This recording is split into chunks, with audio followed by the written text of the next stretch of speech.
안녕하십니까. 정영호입니다. 오늘은 우리나라, 즉 한국의 불교 미술에 대한 전체적인 개관이라 할까, 입문이라 할까, 이러한 점에 대해서 말씀을 드려볼까 합니다. 저는 그동안에 학교 생활을 하면서 국사편찬위원, 문화재위원, 때로는 분과위원장을 지내면서 이 방면에 아주 심취해서 연구를 하게 됐습니다.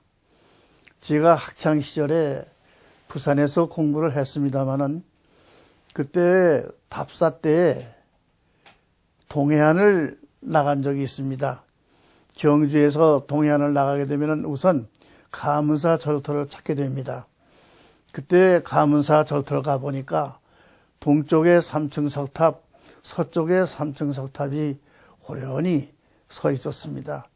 그때 큰 호기심이 나서 도대체 높이는 어느 정도나 되겠는가 하는 생각으로 주변에 가서 큰 사다리 2개를 얻어서 거기다가 세워놓고 올라가서 재본 적이 있습니다.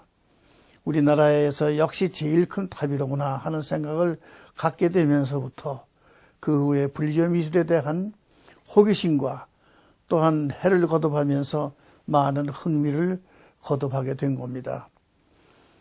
서울 수복 직후에는 동해안의 수복지구를 가게 됐고 60년대 초반에 문화재위원회가 설립됐을 때 제가 어떻게 돼서 문화재 전문위원으로 위촉이 되었습니다.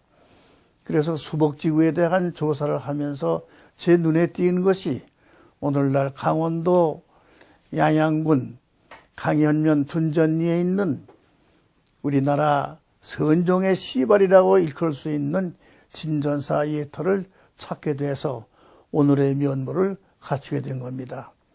그 후에 역시 불교 미술에 대한, 불교 예술 문화에 대한 큰 관심이 더욱 깊어지고 넓어져서 문화재위원으로 위촉되면서 이 방면을 구체화시켜서 이곳저곳을 조사도 하고 발굴도 하게 되었습니다.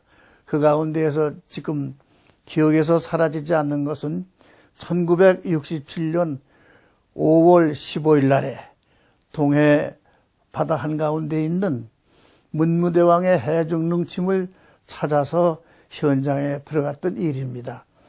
여기는 물론 삼국사기와 삼국유사에 잘 남아있듯이 문무대왕이 돌아가신 뒤에 그 어른의 시신을 타비해서 그리고 나서 그 유해를 동해에다가 장고를 했습니다. 그 장소를 우리는 흔히 대왕암이라고 그랬습니다. 그 장소를 찾아서 들어가는 것이 바로 67년 5월달이었습니다. 이렇듯이 이곳저곳을 다니면서 조사를 했을 때 결론부터 말씀드리자면은 우리나라의 고대로부터의 미술 문화의 주류를 이루었던 것이 무엇이겠는가? 그것은 역시 불교 미술이었고 불교 예술 문화였다라고 하는 그러한 결론을 갖게 됐습니다. 그래서 오늘은 이러한 불교 미술이 어떻게 해서 시작이 되고 전체적으로 어떠한 영향을 주었던가 하는 것을 말씀드리고자 합니다. 우리나라에 불교가 들어온 것은 삼국시대에서도 고구려가 제일 먼저입니다. 불교가 우리나라에 수용되면서 정치적으로나 사회적으로나 경제적으로 여러 가지 면에서 많은 영향을 주었습니다마는 이 가운데에서 가장 크게 우리에게 영향을 주었던 것은 문화적인 면에서도 미술 문화인 겁니다. 바로 이 미술 문화가 불교 미술 문화라고 하는 것입니다. 이러한 내용이 우리나라 고서에 잘 남아 있습니다. 여러분이 잘 알고 있듯이 삼국사기를 보십시오. 삼국사기를 보시게 되면은 고구려에 불교가 들어온 그 사실이 잘 적혀 있습니다. 소수림왕 2년입니다마는 이것이 372년이 됩니다. 이때 중국의 진나라로부터 부견이가 우리나라에 순도라고 하는 스님을 시켜서 불경과 불상을 보내서 불교를 전파하도록 명했습니다. 이것이 우리나라 불교 전례의 시초가 아닌가 생각이 됩니다. 그 후에 고구려는 순조롭게 불교를 포교합니다. 그 후에 이곳 저곳에 많은 사찰을 지었고 그 가운데에서도 묵호자라고 하는 별명을 가지고 있는 아도화상이 들어와서 이불란사라든가 초문사 이러한 절을 지어서 거기에 추석하게 된 겁니다. 뿐만이 아니라 백제에서도 불교를 수용을 합니다. 백제의 불교 수용은 침류왕 때입니다. 좀 늦습니다만은 384년이 됩니다. 침류왕 때에 마라난타가 중국으로부터 들어옵니다. 여러 가지 설에 의하면은 오늘날 전라남도 영광군에 가면은 법성포라고 하는 포구가 있습니다. 그 법성포라고 하는 법성 그 자체가 불교가 들어왔기 때문에 법성포, 그리고 그곳에는 그러한 것을 입증한다라고 해서 불갑사라고 하는 큰 절도 세워져 있습니다. 그리고 법성포를 가시게 되면은 거기에 그 당시에 스님이 오셨다 해가지고 조그마한 돌 미륵이 있습니다만은 이거는 그 동네에서 오랫동안 모시고 있는 그러한 곳입니다. 그리고 근래에 이르러서는 한 20년 전부터 불사를 시작을 해서 마라난타 상을 포구 입구에다가 세워놓은 걸로 알고 있습니다. 그 다음에 이제 신라입니다. 신라는 삼국사기에도 잘 나와 있습니다만서도 일찍이 400년대 돼서 눌주왕 때에 오늘의 선산지구입니다. 낙동강 유역의 선산지구는 신라시대에 일선군이라고 일컬었습니다. 그래서 일선군의 모래장자라고 하는 부잣집에 아도화상이 북쪽으로부터 들어와서 불교를 펴기 시작을 했다. 그래서 제일 먼저 만들어진 것이 바로 도리사라고 하는 절입니다. 이러한 이 내용은 삼국사기뿐만이 아니라 여러분이 지금 보고 계신 삼국유사에도 더 소상하게 나와 있고, 이것이 이제 고구려 관계되는 것이고, 그 다음에 이제 백제 관계된 것, 그 다음에 이제 신라 관계된 겁니다. 그래서 이제 신라에서는 기념하기 위해서 바로 아도화상이 제일 먼저 절을 지었다고 하는 도리사, 여기에다가 한 25년 전에 아도화상, 그 화상의 모양으로서 청동불 그러한 형식의 승상, 좌상입니다마는 조성을 해서 입구 언덕에다가 여러분이 보시는 이러한 모습으로, 이러한 모습은 그 당시에 일찍이 거기에 초상화가 모셔져 있었습니다. 조사전에 그 초상화를 모범으로 해서 이 승상을 조각을 하게 된 겁니다. 이렇게 해서 우리나라는 고구려와 백제, 신라 이렇게 삼국이 순서대로 불교를 수용을 하게 됩니다. 물론 고구려와 백제와 달라서 신라에서는 이차돈이라고 하는 스님이 순교함으로써 불교가 비롯됐다라고 하는 기록이 있고, 또 하나 실제 전설적인 그러한 내용이지만은 실화적인 그러한 내용이 곳곳에 남아 있습니다만은, 여하튼 간에 4세기 말 5세기에 이르러서는 신라가 이차돈의 순교 이후에는 국교적인 그러한 불교로서 발전해 나가는 겁니다. 그렇다고 보면은 불교가 이 땅에 심어지면서 오늘날 남아있는 유적과 유물, 그런 불교 문화 가운데에서 제일 먼저 우리에게 보여주었던 그러한 유적과 유물은 무엇이겠는가? 그것은 오늘날 인도의 오래전에 만들었다고 하는, 연대로 본다면은 기원전 3세기로 추정을 하고 있습니다. 저 중부지방의 인도의 데칸 공원 쪽에 가게 되면은 산치시가 있습니다. 산치시가 지금은 그저 5,000명 정도의 인구밖에 되지 않습니다만은 불교가 아주 성대했을 때에는 수만 명의 인구가 들끓었다고 하는 기록이 남아 있습니다. 그 남쪽에 조그마한 동산이 있죠. 거기다가 탑을 세워서 그 탑 이름이 바로 산치탑이라고 일컫는 겁니다. 바로 이 탑이 되죠. 이 산치탑을 가보게 되면은 가운데 봉분처럼 탑진이 있고 그 위에 살개라 해서 오늘날 우리가 탑의 상륜이라 일컫는 그러한 조각이 있습니다. 그리고 동서남북에 출입문이 있습니다.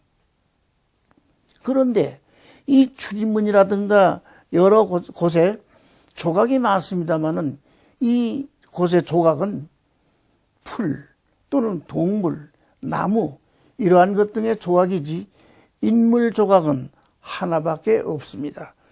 그것은 곧 무엇을 말하는 것이냐? 그 인물도 여인의 인물입니다. 그건 무엇을 뜻하는 것이냐? 바로 이 탑이 이루어지기 전에 불상이라든가 다른 신앙의 조성물은 없었다라고 하는 그러한 증거가 되는 겁니다. 그렇다고 본다면은 전 세계적으로 불교적으로 봤을 때 가장 일찍이 조형물로서 이루어진 것이 뭐겠는가? 바로 오늘날 우리에게 보여주고 있는 바로 이 산치탑입니다. 이 산치탑을 우리가 줄 본다면은 이러한 구도가 됩니다. 중앙에 둥그러운 봉분이 있고 위에 살개가 있고 밑에 오게 되면 그거에 이제 인면도를 그렸습니다. 이렇게 해서 이러한 것 등이 모태가 돼서 우리도 4세기 후반에는 불교적인 미술 문화가 들어오게 된 겁니다. 오늘날 고구려에서 가장 먼저 불교를 받아들였다. 그 이유가 여기저기 있습니다만은 그래도 이 유구야말로 고구려에서 가장 대표적인 유구다. 그렇게 말하고 있는 것은 바로 청암리에 있는 절터인 겁니다. 여러분이 보시는 바로 이 도면은 가운데 팔각형의 목탑자리가 있습니다. 목탑자리가 있고 그 안쪽으로 뒤쪽이죠. 법당자리가 있습니다. 이러한 평면 구도를 봤을 때 우선 탑을 모시고 탑을 중심해서 법당을 세우고 법당 안에는 부처님을 봉안했었다라고 하는 옛날 사찰의 그러한 형식이라 할까 양식을 우리가 생각할 수 있습니다. 뭐니 해도 오늘날 우리가 이곳 저곳을 조사하면서 가장 많은 불교적인 그러한 유적과 유물 이러한 것을 대하는 곳이 어디겠습니까? 역시 천년고도라 하는 경주가 아닌가 그렇게 생각이 되어집니다. 바로 여기 여러분이 보시는 이 자리는 그렇게 유명했었던 황룡사 예토홀시다. 황룡사가 큰 탑이 있었습니다. 그 탑을 구층목탑, 나무로 만든 목탑이었죠. 그게 구층이었습니다. 그 구층이라고 하는 것은 신라를 중심한 우리 한반도를 중심한 그 주변에 여러 세외민족을 지배한다는 그러한 뜻에서 9층의 큰 탑을 만들었습니다. 그 다음에 여기에는 법당에 삼존부를 모셨습니다. 이 삼존부를 장육삼존이라고 일컫지 않습니까? 그래서 신라를 보호해주는 호국 그러한 유물로서 신라 삼보가 있는 가운데 진평왕의 옥대가 있고 그 다음에 바로 황룡사의 구층목탑과 삼존불이었습니다. 이것만 보더라도 통일신라 이전부터 신라는 호국불교다. 호국불교였기 때문에 호국적인 신앙에서 그러한 유물을 조성을 했었다 하는 것을 알 수 있습니다. 그렇습니다마는 이 절은 통일신라를 거쳐서 고려시대에서도 크게 성했습니다. 그래서 기록에 의하면은 구층목탑에 수리 기록도 보이고 있습니다. 그렇습니다마는 고려 중기 이후에 몽고에 6차례 침략이 있었습니다. 그 중에서 3번째 쳐들어온 3차 침략 때 바로 황룡사는 다 불타버리고 말았습니다. 법당도 타고 목탑도 탔습니다. 그때 타고 나서는 그대로 새로이 세울 수가 없었습니다. 그리고 그 절터는 민가가 잔뜩 들어서서 한 마을을 이루고 있었습니다. 이런 것을 한 20년 전에 경주 개발이다, 경주 옛 문화재를 보존하고 이끌어야 되겠다 하는 생각에서 황룡사지를 전면 발굴을 작수했습니다. 바로 이 사진은 항상 어떠한 지역을 발굴한다 할 때에는 고유제라고 하는 것, 이른바 개토제라고 합니다마는 저는 고유제라고 합니다. 이 고유제 제사를 지내서 무슨 이유로 해서 발굴을 하게 되었습니다. 천지신령이시오, 이 발굴이 원만하게 이루어질 수 있도록 많은 도움을 주시고 우리도 열심히 일하겠습니다, 공부하겠습니다, 그러한 서약으로서 고유제를 지내는 겁니다. 바로 이 사진은 당시 황룡사지를 착공할 때, 바로 발굴을 시작을 할 때에 지내고 있었던 고유제의 장면입니다. 한참 발굴을 하고 있는 그 장소입니다. 여기서 여러분이 보시게 되면은 저 멀리 민가가 보입니다. 이러한 민가가 발굴하고 있는 그 장소에서도 많은 민가가 철거됐습니다. 한 마을을 이루고 있었기 때문에요. 그리고 여기를 보시게 되면은 이게 소위 가섭 연좌석이라 해서 말하고 있는 황룡사 9층 목탑의 심처석이 올시다. 바로 여기에 사리장엄을 봉안했던 겁니다. 바로 이런 것이 중앙에 있어서 여기에 대한 조사를 해야 되겠다. 물론 여기에도 마을이 있어서 민가가 있었던 거기 담 속에 이것이 묻혀 있어서 여러 가지 사리장엄, 이것이 잘 보존이 돼서 오늘날 이 조사의 결과가 발표되고 있습니다만서도 그래도 이 심처석에 놓인 큰 돌이 한 20톤쯤 됩니다마는 이 밑에 유구를 조사해야 되겠다 하는 생각에서 여기를 드러냈습니다. 여러분이 보시게 되면은 바로 이 네모난 여기가 사리장엄을 모셨던 자리고 그 큰 돌 바로 밑에 이러한 항아리, 소위 여기를 이제 진정시킨다라고 하는 그러한 신앙에서 이러한 항아리도 밑에서 발견 조사가 됐습니다. 이렇게 해서 우리는 하나하나 절터를 발굴하면서 이 절터, 원래 황룡사라고 하는 큰 절, 이 절이 왜 세워졌을까? 바로 이것이 신라를 대표할 수 있는 황룡사였다. 이것을 신라를 대표하는 것뿐만이 아니라 우리나라 불교 미술을, 불교 사찰 미술을, 건축 미술을, 가랍 미술을 대표할 수 있는 그러한 사원지다라고 하는 것을 알 수 있게 되는 겁니다. 뭐니 해도 통일신라시대 고려 임진왜란을 당한 조선시대 오늘에 이르기까지 완전한 옛 모습을 잘 보여주고 있는 절은 바로 경주에 있는 불국사입니다. 물론 불국사는 그 창건이 법황대로 올라간다고 기록이 보입니다마는 현재의 이 유구는, 현재 보이는 이 사찰의 가람의 배치는 임진왜란 때 모두 소실되고 다시금 건설한, 그리고 주변의 회랑, 이거는 다시 회랑을 옛 자리에 세우는 그런 모습인 겁니다. 여기 보시게 되면은 높은 데 보이는 이것이 대웅전을 중심한 그러한 번당이고 그 밑에 보이는 것이 바로 극락전입니다. 그리고 저 뒤쪽으로 별채들이 보입니다. 좀 더 크게 우리가 본다면은 바로 앞에 청운교, 백운교를 지나서 자문에 들어가죠. 자문에 들어가게 되면은 바로 거기에 오른쪽에, 즉 동쪽에는 다보탑이 서 있습니다. 서쪽에는 석가탑이 서 있습니다. 그리고 그 두 점을 연결해서 정삼각형을 만들었을 때 그 꼭지점이 바로 대웅전의 법당, 바로 부처님이 앉아 계신 그 자리입니다. 옛날에 우리 조상들이 이러한 사찰을 조성할 때에도, 건축할 때에도 기하학적인, 이러한 수학적인 이러한 머리로서 가장 안정스러운, 안정한 그러한 자리를 차지해서 사람을 배치했던 겁니다.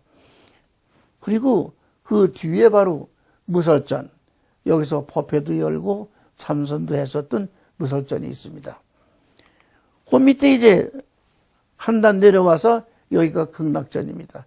이 극락전에는 여러분들 아시다시피 아미타 열의 본전을 모시고 별채로 모셨습니다. 그리고 저 뒤쪽에는 저 먼 데 별채를 모셔서 선방도 차리고 있습니다. 그렇다고 하게 되면은 여기서 이제 주목해야 될 것이 무엇이겠는가? 눈에 보이는 것이 다 돌입니다. 석조 미술입니다. 맨 밑에 오른쪽에 보이는 게 아치가 보이죠. 홍해입니다.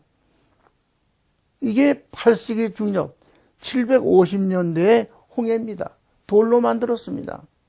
이러한 것이 밑에 있고 위에 있고 소위 백운교, 초운교가 있고 그대로 석축을 쌓아 올렸습니다. 이러한 것이 고려시대를 거쳐서 조선시대에 이르기까지, 물론 오늘에 이르기까지도 이러한 기법은 전승되고 있습니다만서도 바로 이것이 전라도에 가게 되면 서남사라고 하는 큰 절이 있죠. 순천에 그 서남사의 홍해입니다.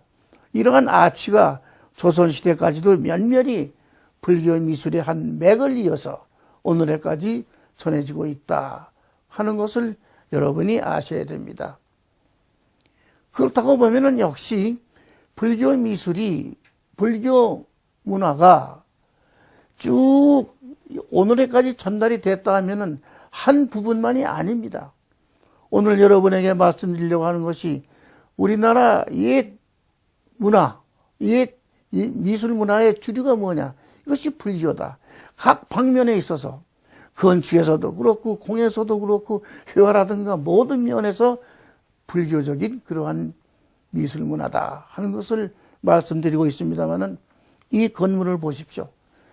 이것은 전라북도 금산사라고 하는 큰 절이 있습니다만은 금산사 미륵전입니다. 본당입니다.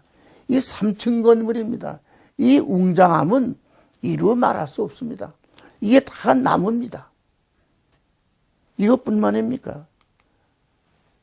충청북도 보은에 가시게 되면은 속리산에 법주사라고 하는 큰 절이 있죠. 법주사의 대웅보전, 바로 본당입니다. 이 규모야말로 정면 7칸, 측면 5칸의 아주 큰 규모의 건축물입니다. 이 건축물을 여러분들 보셨을 때 목재 하나하나, 기둥이 우리 이 아름으로 몇 아름 됩니까? 거기에 층층마다 올라가면서 기와를 쭉 골기와를 얹었습니다.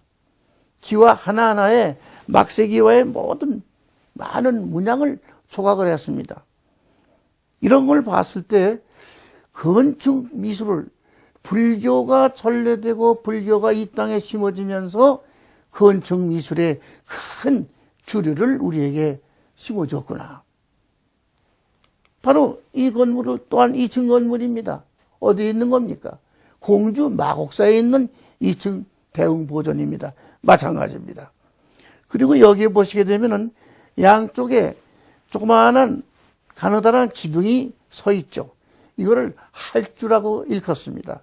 이 할주라는 것은 바로 이 건물의 지붕이 무게가 대단합니다. 그래서 이 기둥에 이 힘을 주어서 처지지 않도록 할주를 세웠습니다. 이러한 정도로 우리나라의 목조 건축술이 일찌감치부터 발달되어서 삼국시대, 통일신라시대, 고려, 오늘에까지도 면면이 그 모습을 보이고 있는 것이 아닌가, 그렇게 생각이 되어집니다. 바로 이 건물을 보십시오. 이 건물이 물론 단층입니다만은 저 전라북도에 있는 계암사라고 하는 큰 절의 법당입니다. 팔짝지붕이죠.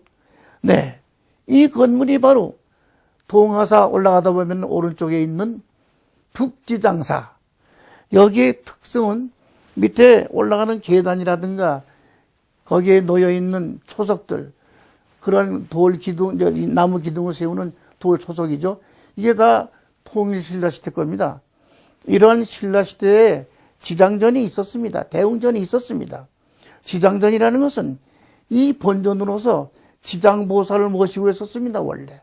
그래서 이 건물이 지장전이었습니다. 이것이 타버렸습니다. 그리고 17세기 1600년대에 이르러서 다시 이 건물을 세우면서 여기다가는 석가모니 부처님을 모시게 돼서 대웅전이라고 하는 현판을 붙였습니다만도, 여기도 여러분들 보시게 되면은 양쪽에 활주를 세운 것이 뚜렷이 보입니다. 이 활주를 세울 정도로 이 위가 굉장히 넓어지고 커졌다. 무게가 무거워졌다라고 하는 것은 넓어지고 커진 겁니다. 기와도 많고 목재도 많다라고 하는 그러한 증거가 되는 것이 아닌가 하는 것을 말씀을 드립니다. 바로 여기는 경기도 여주에 있는 신륵사 조사당입니다. 여기는 신륵사의 조사스님 되시는 무학대사라든가 나홍대사라든가 이러한 그 지공대사, 이러한 세 분의 초상환을 여기다 모셔서 조사당이라고 그랬습니다. 이 건물에도 보면은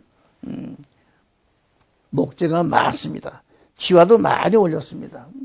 이러한 것이 본전, 모시는 본당, 그 다음에 조사 스님을 모시는 조사당, 스님이 기거하시는 성방, 선을 지향하시는 선방, 이러한 모든 목조 건물이 불교로 인해서 우리나라에 뿌리박게 됐다. 요 건물은 입구 문으로서 아주 유명한 저 전라남도 영암에 있는 월출산 서쪽 기슭에 있는 바로 도갑사의 해탈문입니다. 이 도갑사의 해탈문은 조선 초기의 그러한 건물로서 임진왜란 때도 살아난 그러한 건물입니다. 이 건물은 원위치에 세워지고 아주 간결한 그러한 건물인 동시에 여기는 울긋불긋한 단청이 없습니다. 이때만 하더라도 조선 초기에는 단청이 없을 때입니다. 그래서 이때는 단청을 칠하지 않았죠. 우리나라의 단청의 역사는 좀 조선시대에 내려가서고, 이러한 점을 봤을 때 우리나라의 목조 건축의 생명, 이러한 것이 불교에 의한 것이 아닌가, 그런 것을 말씀을 드리고 싶습니다. 그 다음에 이제 이 건물이 저 강원도 춘천에 가시게 되면은 춘천에 청평사라고 하는 절이 있습니다. 청평사의 회전문이라 해서 보통 이제 청평사 하게 되면은 그 전에 별로 알려지지 않은 그러한 절입니다. 그러나 최근에 여기를 다시 재건해서 여기에 있는 이 문이 그야말로 회전문, 아주 중요한 그런 목조 건축의 하나인 겁니다. 그리고 이 건물은 3층 목탑으로 보입니다. 그러나 여기 2층에다가 대웅전이라고 하는 현판을 달아놨습니다. 사실은 이 현판이 달려지기 전에 3층에 목탑이었다고 짐작이 됩니다. 왜 그러냐면은 이 3층의 목탑으로 보는 이 건물 그 안쪽으로 대웅전이 있었습니다. 이게 화재로 인해서 대웅전이 불타버렸습니다. 이게 불타버리니까 갑자기 법당이 없어지니까 법당 세우기가 참 어렵다. 그래서 우선 대웅전을 세우기 전에 현판을 여기다 갖다가 이제 2층에다 달아매놓고 대웅전으로 썼습니다만은 보십시오. 이거 단칸입니다. 대웅전이 어떻게 단칸 너무나 좁단 말이죠. 그래서 이제 대웅전을 앞으로 지어야 되겠다, 져야 되겠다. 여러 가지 궁리도 하고 계획을 했습니다만은 주리 스님이 이제 여러 번 갈리고 또 바뀌어지고 거의 추석하고 계신 스님들도 여러 가지 신경을 썼습니다만은 뜻을 이루지 못한 채 아깝게도 불이 나서 이게 다 타버렸습니다. 그래서 지금 이 건물을 볼 수가 없습니다. 이건 어떻게 제가 이제 운이 좋아서 일찌감치 여기를 조사할 때 촬영해 놓은 건물입니다만은 아주 아까운 그런 3층 건물이죠. 여기도 보시게 되면은 내구탱이에다가 활주를 세워서 위에 이것을 막아내는, 지탱하는 그런 활주를 세웠습니다. 바로 장소가 어디냐고 궁금해 하시겠습니다만은 이거는 화순에 있는 쌍봉사라고 하는 유명한 절입니다. 근데 이제 최근에 제가 들은 소식입니다만은 이쪽 주변에 여러분들이 안타까이 여기고 바로 이 건물을 그 전에 이 설계도면을 가지고 있는 그러한 그 분이 계셔서 이 건물을 다시 복원할 수 없겠느냐 그런 여론이 있고 해서 모금을 해서 바로 건물을 복원했다는 말씀은 최근에 제가 들었습니다만은 아직 가보진 못했습니다. 여하튼 간에 원래 건물은 이 건물입니다. 이 건물은 임진왜란 후에 직후에 세워진 건물입니다. 여하튼 간에 이 건물을 다시 재현했다 하니까 반가운 일입니다만은 원래 본 건물이 소실돼서 아깝기 짝이 없습니다. 여하튼 이 장소는 신라 때부터 목탑이었기 때문에 목탑의 구도 그대로 해서 단칸 목탑에 그 초석들이 그대로 남아있는 그런 곳입니다. 그래서 우리나라의 목탑은 실제 법조사에 하나밖에 없습니다만서도 또 하나가 있었다라고 하는 그 목탑 자리를 우리가 생각할 수 있다. 그러한 것을 말씀드립니다. 그렇다고 보면은 우리나라에 불교가 들어와서 이렇게 건축뿐만이 아니에요. 나무로 만든 목조 건물만이 아니에요. 그런 법당이라든가 성방 이런 집만이 아니에요. 고분에까지도 큰 영향을 주었습니다. 고분의 문양으로 해서 여러분 보십시오. 여기는 바로 부여에 가시게 되면 능살리 고분이라 해서 왕릉이 이것저것 있습니다만서도 그 중에 하나가 공개된 바로 왕릉 중에 하나입니다. 천장의 연꽃 문양입니다. 이 천장의 연꽃 문양을 잘 보십시오. 연꽃의 아주 그 풍만한 모습, 8판의 그러한 단판을 보게 되면 이것이 백제 연꽃의 특징이라고도 할 수 있습니다. 거기에 아주 유려한 그러한 그 구름 문양, 이거와 잘 조화될 수 있도록 만들어 놓은 벽화올시다. 천장 벽화입니다. 이것이 여기뿐만이 아니라 이곳 저곳의 고분에도 불교적인 요소가 상당히 있다라고 하는 것을 말씀드립니다. 그 다음에 이제 그것뿐이겠습니까? 사경이라는 것 여러분 잘 아시다시피 불경입니다. 오늘날 우리가 불경을 보게 되면은 인쇄했기 때문에 그대로 잘잘 읽습니다. 그러나 옛날에는 조선시대에는 활자본이 있고 고려시대에도 후대에 와서 활자가 있었다, 목판이 있었다, 뭐 대장경판 이런 것을 말씀드립니다만은 신라 때도 물론 있었겠죠.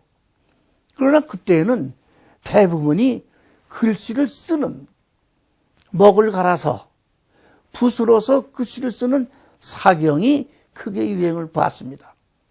그런데 그 사경이 오늘날 아주 귀중한 통일신라시대 연대가 경덕왕 14년이라 해서 755년에 만들어진 사경이 한 25년 전에 발견 조사가 됐습니다. 그래서 이것을 수장하고 있는 데는 삼성문화재단입니다. 삼성학술문화재단에 이것이 국보로 지정이 돼서 보존하고 있습니다만은 이 사경이 두 축이 나왔습니다. 두 축에 두루마리가 나와 있고 여기 이제 전면에 보게 되면 앞에 그 금으로 해서 그림이 새겨져 있습니다. 그려져 있습니다. 그럼 여기에 이 그림도 신라 그림으로서 755년의 그림으로서 하나밖에 없는 그런 그림이고 통일 신라 시대에 이 방대한 사경으로서 두축이라고 하는 것이 글씨도 그렇고 내용도 그렇고 하나밖에 없는 글씨입니다. 이러한 사경이라고 하는 것은 불교가 들어옴으로써 불경을 적는다. 사경 아니겠습니까? 이것을 여러분 보십시오. 글씨체라든가 해서로 정자로 썼습니다마는 그 정확하고 글씨가 아주 골고루 크고 그 줄도 잘 맞는 이러한 사경을 다시는 지금 쓰기가 어렵지 않을까. 종이도 신라 종입니다. 먹도 신라 먹이고 글씨도 신라. 정확한 연대가 있으니까요. 경도광 14년이라고 755년이 못 박혀 있습니다. 아주 다시 없는 귀중한 우리나라의 글씨요 사경인 겁니다. 바로 밑에 보면 이러한 사경입니다. 그렇다고 보면은 이것이 고려시대에 들어와서는 어떻게 사경이 변했을까? 고려시대에는 귀족 사회입니다. 화려한 것이 크게 유행을 받습니다.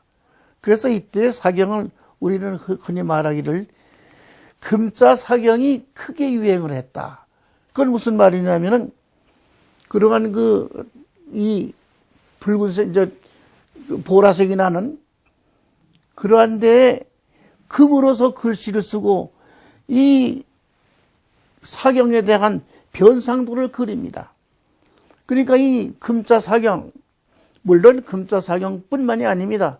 은으로 썼으면은 은자 사경이라고 말합니다. 또 금자도 아니요, 은도 아니고 그냥 한지에다가 먹을 갈아서 썼으면은 묵서 사경이라고 말합니다. 그러나 이제 고려시대의 특징은 묵서 사경도 많았습니다. 은자 사경도 물론 많고 금자 사경도 굉장히 많았습니다. 그만치 화려하고도 귀족 사회였습니다. 귀한 사회였습니다.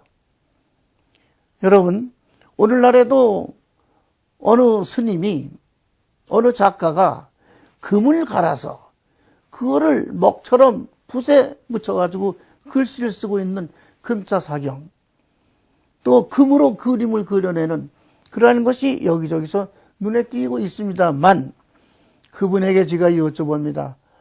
어떻습니까? 아유, 이 금이라는 것은 먹하고 달라요.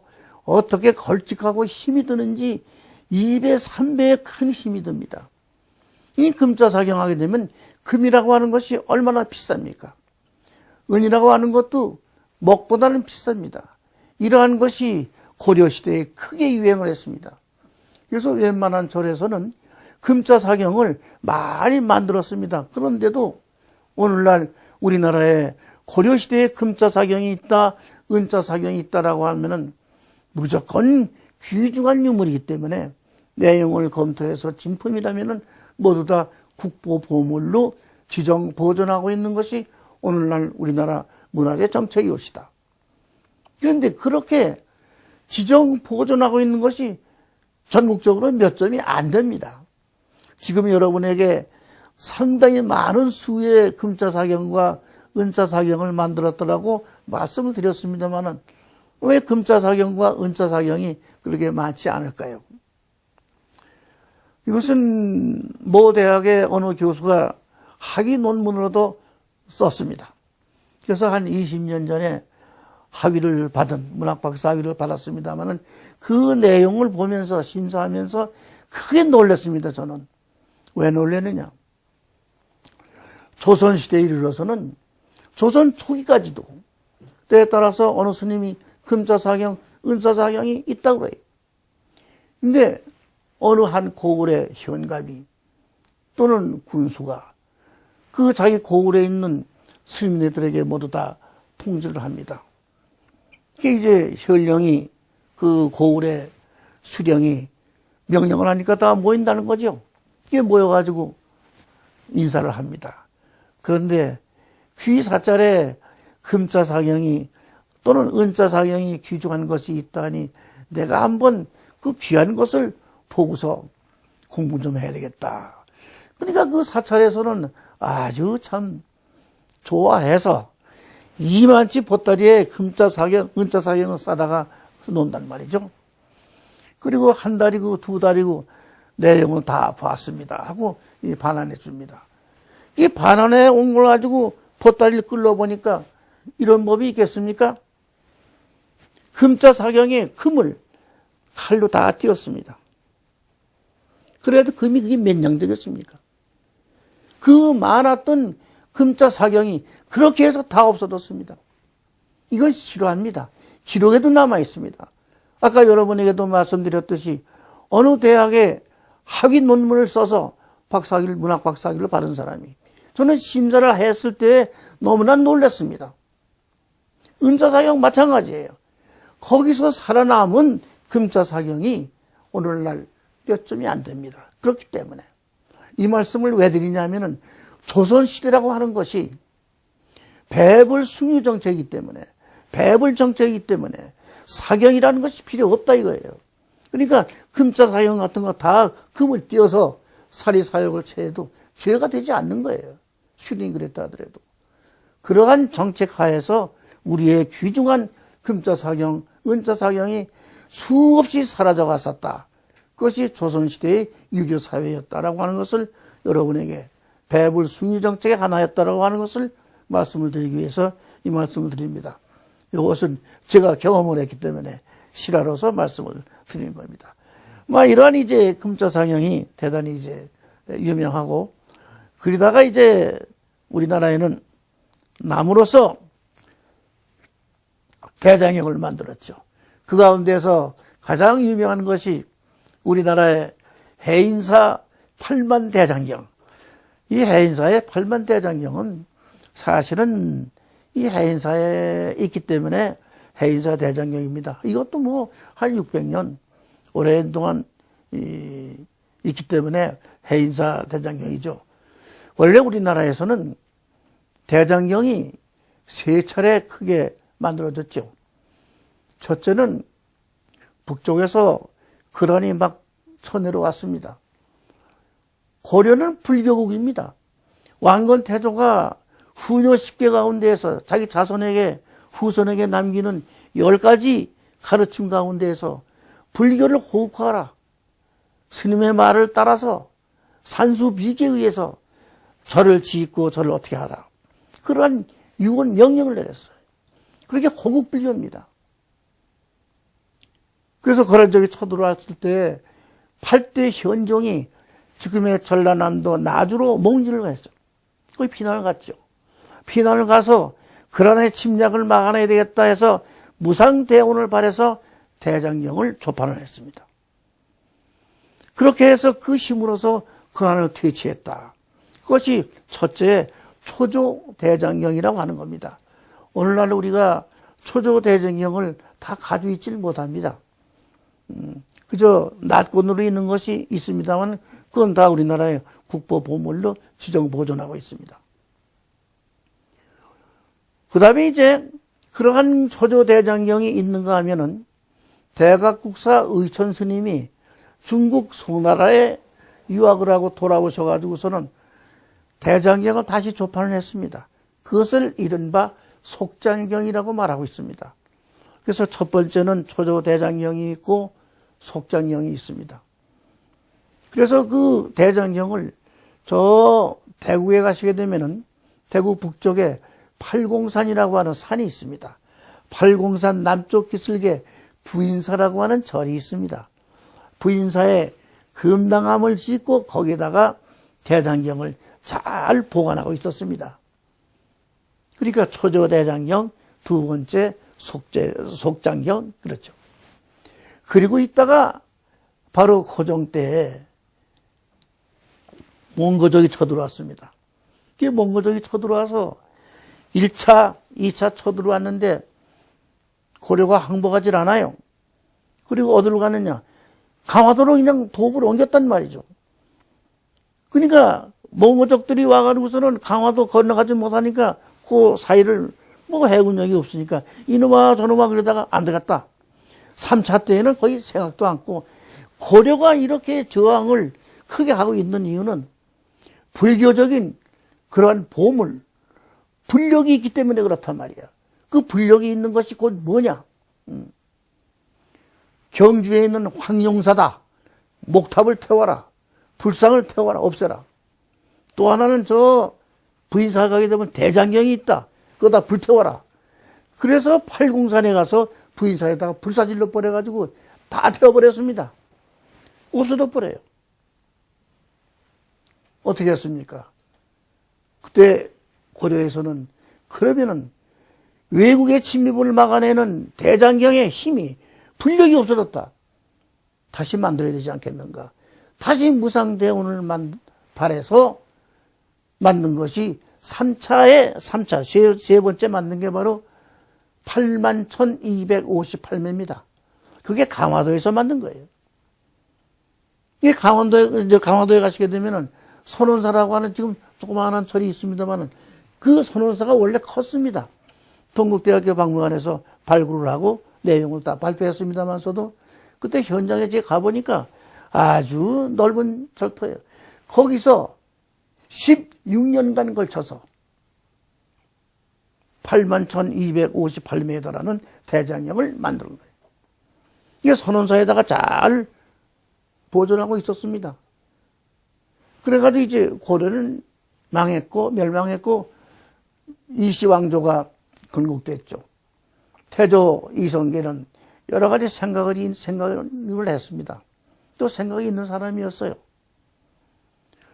여러 가지 생각을 해보니 그 중에서 강화도에 있는 저 대장경이야말로 이거는 참 대단한 보물인데 거기다가 그대로 뒀다가는 외적의 침입에 없어질 수도 있고 화재에 없어질 수 있고 또한 습기가 너무 차니까 썩을 수가 있고 안 되겠다.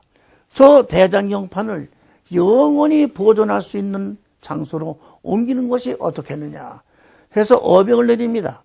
그것이 태조 7년이에요. 그것이 1398년입니다. 1398년에 어명에 의해서 이성계 태조의 특명에 의해서 바로 강화도에 있는 선원사에 있었던 이 대장경판을 쭉 남쪽으로 해서 가야산 속에 있었던 해인사에 옮겨져서 장경판을 만들고 거기다가 81,258매의 대장경을 잘 보존하게 돼서 오늘에까지 이른 겁니다. 그러니 그 대장경이 지금 교통이 좋을 때도 아니고 그때 그걸 하나하나 다 해서 옮겼으니 그 옮기는 것만 하더라도 여러 가지 생각을 하게 됩니다. 오늘날 전 세계적으로 유명한 유네스코에서 세계에서 지정한 세계 문화유산 중에서 우리 해인사의 바로 대장경판 이거 기록문화로서 유네스코에서 지정한 세계 문화유산의 하나가 아니겠습니까? 이런 걸 보더라도 이러한 글 또는 문자, 사경 이러한 것 등이 불교로 인해서 크게 발달이 되고 크게 발전을 했다. 이라는 것을 말씀을 드릴 수가 있습니다. 여기서 한 가지 부언해서 말씀드릴 것은 제가 오래전에 대장경판을 조사한 적이 있습니다. 근데 뜻하지 않게 이 안에서 신라시대부터 유명한 도의국사를 비롯한 여러 선사들의 치적이라든가 생애 이러한 것을 적어놓은 조당집이라는 게 여기서 발견이 됐어요. 그래서 우리가 불교사 또는 조사스님에 대한 역사를 폭 쉽게 알 수가 있는 조당집이 새로 발견됐습니다. 아주 중요한 기록입니다. 여기 있습니다, 현재. 그러다가 이제 보면은 그림의 세계는 어땠었느냐. 오늘날 우리가 절에 가게 되면, 사찰에 가게 되면은 대웅전이 있고, 극락전이 있고, 여러 가지 이제 법당이 있습니다. 그렇다고 하는 법당에 들어가서 예불을 올립니다. 어느 법당에 들어가면 산신 가게 되면 산신탱이 있고, 칠성탱이 있고, 본당에 들어가게 되면은 큰 후불탱이 있습니다. 오늘날 신라의 고려의 이러한 불화, 불교적인 그런 그림, 불화가 많지는 않습니다만은 그래도 고려시대에 지금 여러분이 보시는 것이 수월 관음도인데 이 관음보살도가 적어도 일본에 그저 한 50여 점, 우리나라에 한 10점 가까이, 전 세계적으로 해서 100점은 안 됩니다만은 70점 정도가 전 세계에 남아있는 걸로 압니다. 그래서 고려시대에 불화가 크게 발달되고 있었다 하는 것을 우리가 알 수 있는 거죠. 그림에까지도 오늘날 보세요. 아까도 말씀드렸습니다만 법당에 들어가셔서 부처님 뒤에 후불탱화, 그것이 아미타탱도 있고 뭐 영산탱도 있고 뭐 여러 가지가 있습니다만은 그러한 불화가 그런 회화적인 면에 있어서도 크나큰 영향을 주고 있다. 이런 그림입니다. 아까 말씀드렸습니다만은 이 우리나라의 원형을 지키면서 물론 이것도 이제 이 팔상전도 팔상도가 있기 때문에 팔상도지 이게 5층 목탑입니다. 충청북도 보은에 가시게 되면 속리산 기슭에 법주사라고 하는 절이 있습니다. 거기 중앙에 바로 여러분이 보시는 5층 목탑이 있습니다. 그러나 이 5층 목탑 안에 팔상도 그림이 있어요. 팔상도 그림이 부처님의 열반상을 모시고 있는 데는 여기밖에 없습니다. 여러분 보십시오. 열반상이 한 분 모셔져 있죠. 가운데 있는 바로 이 열반상은 우리나라의 열반상이 과거에는 많이 있었지만 많이 다 없어지고 바로 1621년에 이것을 재건할 때 임진왜란 이후에 바로 이 열반상도 모시고 여기 팔상도를 모셨습니다. 이게 팔상도죠. 두 폭씩 해서 팔상도를 모셨습니다. 이거는 그리고 이제 또 한 가지 이제 아주 중요한 그 하나의 이 부분이 있습니다. 이게 뭐냐? 부처님이 열반하시고 부처님의 진신사리 8만 너대를 전 세계 불교국의 분사리에서 모셨다. 그래서 탑이 됐다. 탑을 이뤘다. 그건 뭐 흔한 얘기입니다. 다 알고 있는 얘기. 그런데 스님이 열반하시게 되면은 스님은 어떻게 모셨을까? 이게 스님을 모신 것을 뭐라고 부르냐? 부도라고 말합니다. 그런데 저는 부도라고 하는 말을 그냥 하고 싶지 않습니다. 왜 그러냐면 삼국유사라든가 옛날 고기를 보게 되면은 부도다, 부도지자는 이런 경우에는 승려된 자는 이렇게 해석을 됩니다. 그래서 여기는 우리나라에는 부처님의 묘탑을 반드시 돌로 만들었습니다. 그래서 여기다가는 석조부도라고 붙이는 것이 정확한 명칭입니다. 고대 비문에도 석조부도로 나옵니다.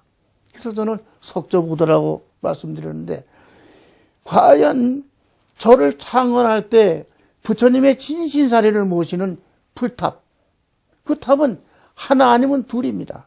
1탑 가라면 1탑이에요. 불국사처럼 쌍탑이면 2탑이에요. 그러나 바로 스님의 부도탑은 스님의 수요만큼 있습니다. 안 그렇습니까? 그래서 바로 여기는 도갑사에 가시게 되면은 부도군인데 이 부도군을 부도밭이라고 일컫죠. 절에서는 바로 부도밭에 가게 되면은 수십 기의 스님의 묘탑이 있습니다. 하나의 주류를 이루고 있습니다. 여기에는 여러 가지 형태, 이것도 하나의 주류가 된다. 이것이 바로 석조미술로서의 주류를 이루고 있는 석조부도다. 대단히 중요한 하나의 주류가 바로 석조부도입니다. 이게 석조부도로서 여러 가지 면에서 신라 거, 고려시대 거, 조선시대 거, 조선 전기 후기 해가지고 논문 쓰고 있는 분도 많이 있습니다만서도 왜 그러냐면 여기는 표면 장식에 여러 가지 문양이 조각되어 있기 때문입니다. 그 다음에 이제 우리가 생각할 것은 여기에 석등이 나타납니다. 절에 가게 되면은 불을 밝혀야죠, 밖에서. 그래서 석등이라고 그러는데 사실은 이 불을 밝히는 등이기 때문에 철로 만들었으면 철등이에요. 나무로 만들었으면 목등이에요. 네팔에 가게 되면 목등 많습니다. 일본에 가게 되면은 청동으로 만들어서 청동등이에요. 그러나 우리는 일관해서 석등이 옵시다. 그래서 우리나라는 석등의 나라죠. 이 석등은 삼국시대, 백제 때부터 신라, 통일신라, 고려, 조선시대까지도 면면이 흐르고 있습니다. 바로 여러분이 지금 보시는 이 석등은 아주 잘 형태가 남아있는 임실에 있는 바로 신라시대의 석등입니다만서도 아주 귀중한 석등의 하나인 겁니다. 네. 아까도 말씀드렸습니다만은 묘에 벽화로서 그림을 그리는데 불교적인 연꽃. 여기 이제 무령왕릉인데 이때는 불교가 백제 들어온 후에 성할 때입니다. 벽돌을 만들어도 불교적인 연꽃 만들었습니다. 바로 이렇게 해서 많은 면에 마지막으로 말씀드릴 것이 문무대왕의 해적능침입니다. 바로 문무대왕의 해적능침이야말로 불교 아니면은 있을 수가 없는 겁니다. 문무대왕이 늘 말씀하셨죠. 내가 죽은 뒤에는 서욱지식에 의해야 불로서 화장토로 해라. 난 불가에 귀해. 그래서 문무대왕이 열반한 잡고 가신 뒤에 화장을 했습니다. 그래서 동해 해변에서 200m 되는 한 곳에다가 바위에다가 산골은 뼈를 뿌립니다. 그러나 장골에 뼈를 묻어요. 바로 장골을 했습니다. 바로 이것을 대왕암이라고 일컫습니다. 요거는 석조무도편에서 자세히 말씀드렸습니다만서도 이것이 1967년 5월 15일 날에 발견 조사됐습니다. 저는 제 은사이신 황수영 박사님을 모시고 바닷속에 직접 들어가서 그날 조사를 해서 세상에 알렸습니다. 그렇다고 하게 되면 왜 이것이 이렇게 늦어지게 1967년도에 발견이 됐을까? 조사가 됐을까? 그 전에는 저희들이 공부를 등한시 했던 것 같습니다. 왜 그러냐면은 이때 와서 2, 3년 사이에 삼국사기를 다 줄을 쳐가면서 보았고 삼국유사를 줄을 쳐가면서 보았고 경주를 말하고 있는 동경잡기까지도 줄을 치고 봐서 바로 여기가 바로 대왕암 현장을 조사하면서 전설을 다 청취했고 그래서 마지막 바다에 들어간 게 67년 5월 15일 날 11시였습니다. 그래서 좀 늦었습니다만서도 그래도 처음 이것을 조사할 때는 이 해변에 보십시오. 하얀 백사장이었습니다. 백사장 저쪽에는 초가집이 한 10집 정도밖에 없었습니다. 그러나 지금은 저 백사장이 새카맣게 변했습니다. 여기에 102집이라고 하는 선술집, 노래방, 무슨 무당집, 별별집이 다 생겼습니다. 요게 빨리 정화되지 않으면 안 되지 않을까 그렇게 생각됩니다. 동쪽에서 바닷물이 들어옵니다. 들어온 것만큼 철철해서 서쪽으로 빠집니다. 그리고 가운데 큰 돌이 물속에 있죠. 제가 저 위에 서니까 바닷물이 제 무릎까지 차더군요. 그리고 물 위에서 밑에 바위까지는 2.1m입니다. 바로 문무대왕은 이 속에 문무대왕의 위에가 깨끗한 물속에 청정한 물속에 영원토록 계시면서 신라를 지키는 불력으로서 신라를 지키는 그러한 호국의 신이 되고 있지 않을까 막 그런 생각이 됩니다. 이제까지 말씀드린 것은 우리나라의 불교가 전래돼서 불교로 인해서 무엇이 어떻게 발달이 되고 알려지게 됐는가 이런 것을 살펴보니까 뭐니 해도 불교가 들어옴으로써 건축이요, 조각이요, 공예요, 회화요 모든 점에서 불교 미술이 역시 우리나라 예술 문화의 주류를 이루고 있는 것이 아닌가 하는 것을 더욱 강조하고 싶은 마음에서 오늘 이 말씀을 드렸습니다. 대단히 고맙습니다.